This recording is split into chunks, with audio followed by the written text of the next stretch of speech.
Hello, everyone. Thank you so much for joining me for WLBT Plus. My name is Kara Shirley. I'm your digital news desk host, and it is the 27th of December, a Friday. Happy Friday to everyone out there. Can you believe that we are just days away from a new year? It is crazy. This year has just gone by remarkably fast to me. Lots of stuff happened in 2024, and I'm looking forward to a bigger and better 2025. I hope you all are too. If you're tuning in on our website, WLBT.com, or our news app, thank you so much for watching. And if you're tuning in on any of our social streams, Facebook, YouTube, Twitch, thank you for tuning in there as well. If you are watching there, you can always join in the conversation. You can leave comments, thoughts, questions, anything like that in the comment section. And if you're watching right there right now, let me know where you're watching from. We get people from all over, and I love that, being able to chat with you guys and having a what I call an interactive newscast with you all. Well, before we jump into the news, because we do have a lot of stuff to update you on and tell you about, a lot of news stories that we've covered. First, though, let's take a look outside, see what it looks like over Ridgeland right now. And it's cloudy out there. You can see we've got lots of traffic on the interstate. Looks like going pretty slow there on I-55. Not sure exactly why. But if you are out and about, be careful. And also be aware there is a chance of severe weather tomorrow. We are on a 3 out of 5 scale, an enhanced risk. We could expect heavy winds, lots of rain, multiple rounds of rain and storms, possible tornado activity. So you just want to make sure that you are prepared. And one of the best ways you can prepare is by downloading, of course, the WLBT First Alert Weather app that will give you notifications on severe weather in your area. And then, of course, also tune in to our newscast, because you will be able to get those detailed forecasts from our meteorologist. And they are here streaming at 10 and 2:30 every day, telling you the forecast, whether it's good or whether it's going to be possibly dicey. And you want to be aware of that. That's our First Alert Weather app that you can get that. But we are going to take a quick look at your forecast in just a little bit, a abbreviated look at it, if you will. So stick around with me for that. The first bit of news that we want to get into today is telling you about a man who is accused of killing his wife on Christmas Eve. His name is Timothy Tillman. That's him on the screen there. Timothy is charged in the murder of his wife, Dawn Tillman. He allegedly shot her and killed her Christmas Eve, shot her in the head. Well, he did go before a judge today here in Hinds County. He went with before Subdistrict 2 Hinds County Court Judge Yemi Kings today, and he was granted no bond. We will continue to follow the story and the investigation on this and bring you the updates as they come into us. We don't know yet the motive, why he shot her, what was happening, but if we do find out that information, we will pass it along to you. And then also, police here in Jackson have arrested a man who was wanted for a shooting that happened, a deadly shooting that happened at a gas station in Jackson this past July. He was arrested yesterday. Let me show you his picture here, actually, get him pulled up for you. So his name is Adrian Sutton, and we do have exclusive video of the arrest that was made yesterday on Liberty Street, which is right behind Hawkins Field. So Jackson police say that Adrian Sutton is a suspect in the shooting death of Jacoby Austin. Jacoby Austin was killed in July on Medgar Evers Boulevard. So Sutton is now behind bars this morning. Kudos to the Jackson Police Department for making an arrest in that. And of course, we are going to continue to follow that. Over in Vicksburg, a pedestrian had to be rushed to the hospital here in Jackson after he was hit by a vehicle. So here is the video of the scene. And Sheriff Martin Pace told the Vicksburg Daily News that this happened just before 6 o'clock last night on Gibson Road between Greenbrier Drive and Halls Ferry Road. The sheriff says that the driver stopped immediately after it happened, and there's no word yet on the condition of the victim, but we will keep a look on that and keep you updated.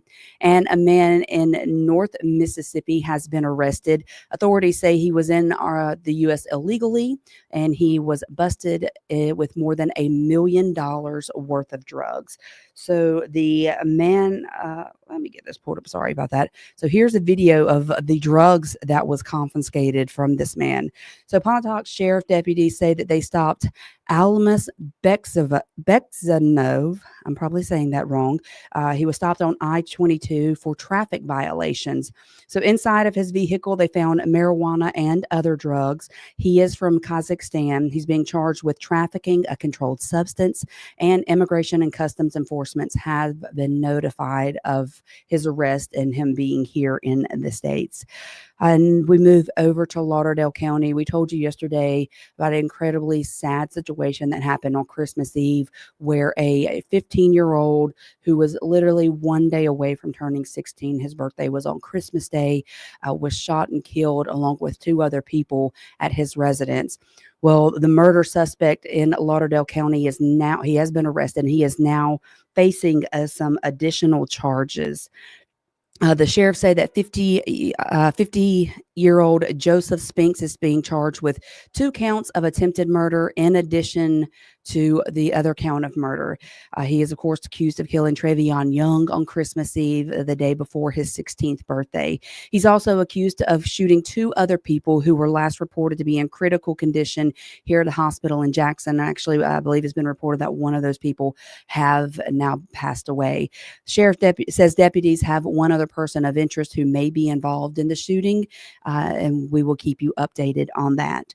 And a man in Macomb is now being charged with murder following a shooting that happened in Kentwood, Louisiana. So let me get my video pulled up. I apologize. Here we go.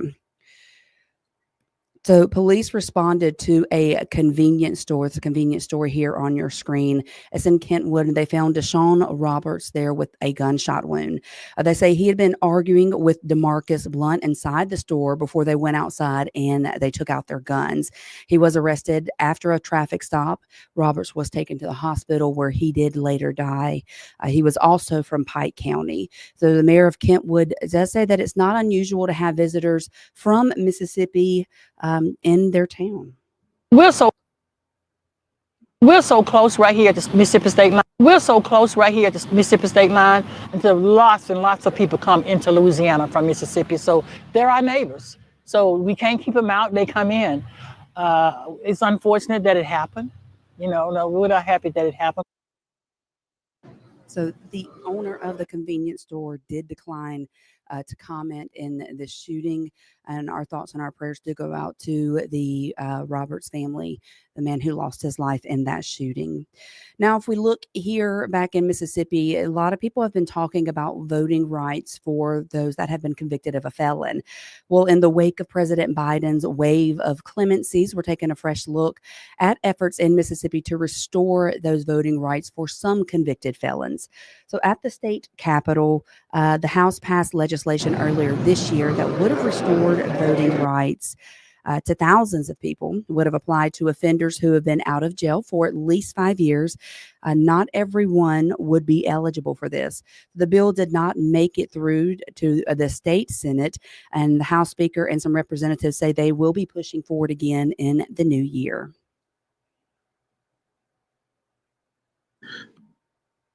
There's states that have implemented ways to get voter restoration back. We don't have to reinvent the wheel. All we have to do is copy and paste and bring that issue to a close here in the state of Mississippi. So the author of the bill, of the last bill, he says he's already drafted and filed a new version, and he's hoping that he and others can talk to the Senate colleagues. I'm getting my words mixed up here. Senate colleagues into passing this in the next legislative session. Of course, Courtney Ann Jackson is our Capitol reporter here, and she follows a lot of things that happen legal-wise here in the state of Mississippi. And she will be following this and bringing us updates on this and other legislation that is set to go before the House and the Senate this year and bring us updates on that. I told you about the severe weather that we are expected to have. There are some rain expected later today throughout the day, but tomorrow is the day that we are really looking at. It's our first alert weather day. And but we also got some severe storms last night in Madison County. They weren't tornado warned storms. The one was named a tornado possible storm. It was a severe thunderstorm warning. But because of that storm, a tree did fall on a home there in Madison County. Happened at Twin Harbor Place near the reservoir. You can see here on the screen the large tree fell right through the middle of the house. Authorities tell us 2 family members had to be taken to the hospital after it happened, and there's no word on their condition just yet or if anyone else was hurt. But of course, we will update you as more information becomes available. Before we take a quick look at your forecast and then move on to some other news, some other stories that we have been working on, a 3 on Your Side investigation into an alleged puppy mill here in our area, let's listen to a word from our sponsor, Jackson Water. Time for a neighborly tip from Jackson Water. Is it okay to pour fats, oils, and greases down the drain if I run hot water? No! What if I run the garbage disposal? No! How about if I use dish soap at the same time? No! Instead, hang on to a few containers to store and toss old cooking fat and grease once you're done. Jackson Water. Water for all the time. And again, thank you to Jackson Water for sponsoring WLBT Plus. We do appreciate them.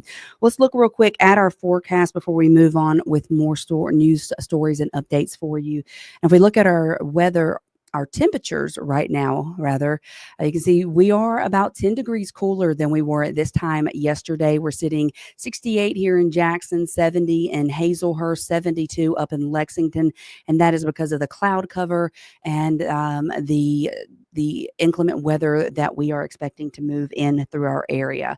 Current radar right now is showing rain off in, that is Newton County, Lauderdale County, Newton County and Neshoba County over there, a little bit in the northeastern portion of Lauderdale County. We have some in Lawrence County as well, a few spotty showers in Simpson County, but we are really expecting that rain to be moving in tomorrow really is when we're really going to be expecting the weather.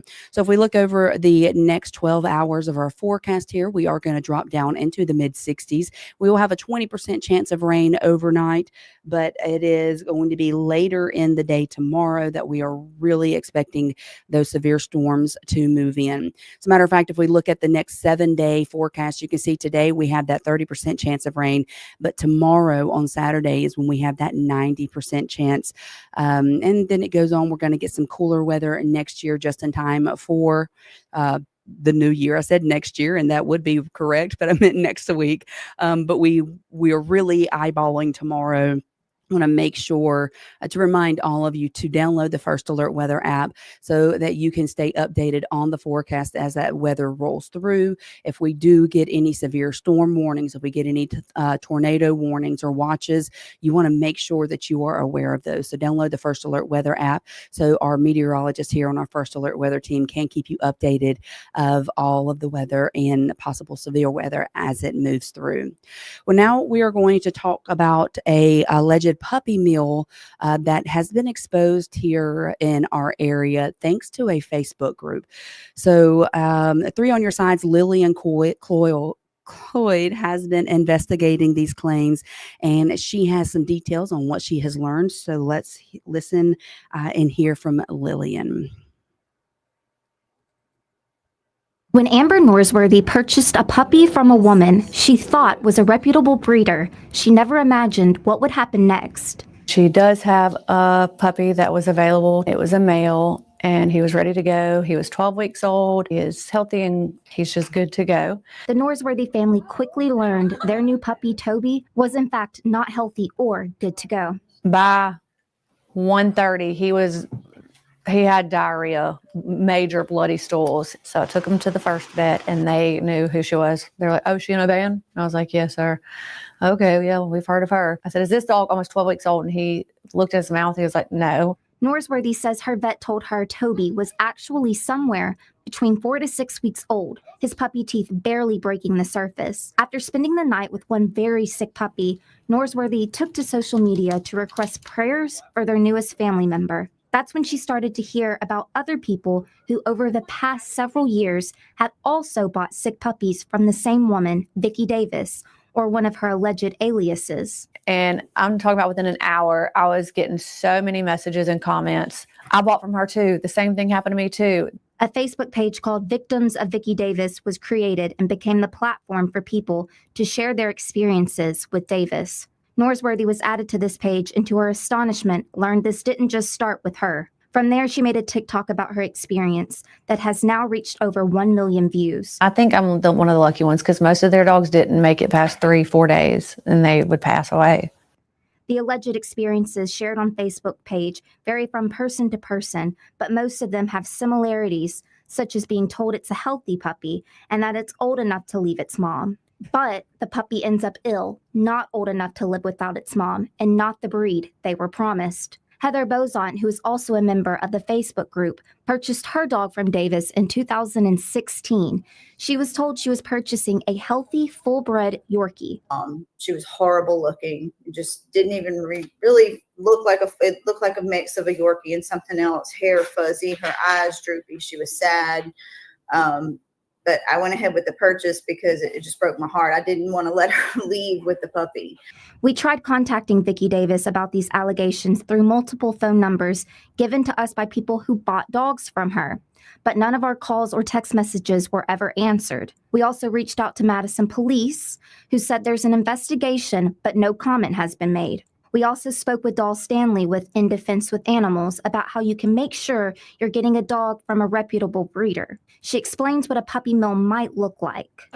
If you are contacting somebody that is raising puppies of a specific breed that you're wanting, here are the red flags. If you cannot go to their residence, if you cannot see the parents of those dogs, if you cannot see the facilities, you're dealing with a puppy mill. Don't do it.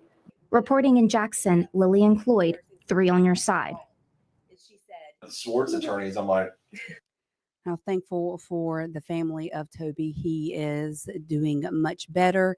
He is seeming to be healthy and moving on from the sickness that he had when he was first purchased from this individual. If you are someone who has purchased a puppy from this individual, or you believe you have, and you would want to tell your story, you could reach out to us, or you could join the Victims of Vicki Davis Facebook group. And of course, we know, like we said, we talked to the sheriff's department in Madison County. They did say there was an investigation, but they have not given us any additional information. So we want to thank the people who did talk to us, Amber and Heather, and hopefully, if this is something that should not be happening, we can get an end to it here. Well, guys, that is going to be it for WLBT Plus today. I do thank you so much for joining me. I hope you all have a wonderful weekend. Don't forget to stay safe in this severe weather that they are expecting to come through. Download the First Alert Weather app so that you can get the notifications on the severe weather if it comes into your area. And tomorrow morning and Sunday morning, I will be anchoring the morning show on 3 on Your Side on TV, not here, but on the regular TV rather. So you can join me for that. But the most important thing is for you guys to stay safe and stay updated on the weather so that if severe weather does come into our area and if it is going to affect you, you can be notified. Everyone have a great weekend. I will be back up here tomorrow at 6 a.m. So I hope to see you then. Bye.